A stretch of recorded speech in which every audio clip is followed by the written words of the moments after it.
Welcome to Rao Hindu Dharma. Subscribe பண்ணாதவர்கள் subscribe செய்து bell ஐகானை கிளிக் செய்து கொள்ளுங்கள். கற்புக்கரசியான சகுந்தலை துஷ்யந்தனின் கருவை சுமந்தாள். மன்னன் வருவார் என்று எதிர்பார்த்து பிரசவிக்காமல் எத்தனை மாதங்கள் கருவை வயிற்றில் சுமந்தாள்.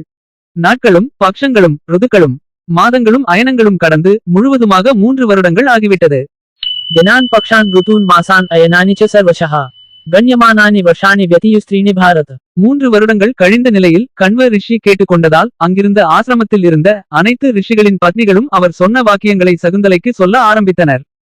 சகுந்தலை, தேவர்களுக்கு தெய்வம் விஷ்ணு, வேதியனுக்கு அக்னியும் வேதமும் தெய்வம், பெண்ணுக்கு கணவன் தெய்வம், உலக மக்களுக்கு பிராமணன் தெய்வம். உன்னுடைய தந்தை உன்னை காலத்தை அனுசரித்து பிரசவிக்க வேண்டிய காலத்தில் பிரசவிக்க சொல்கிறார்.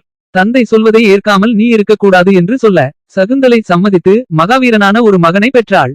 त्रिषु वर्षेषु पूर्णेषु ऋषे वचन गौरवात् ऋषिपत्न्यः सुबहुषु हेतुमद्वाक्यम् अब्रुवन्.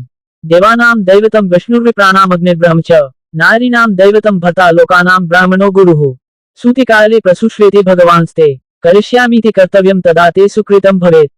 இவ்வாறு வியாச மகாபாரதம் ஆதி பர்வம் சொல்கிறது.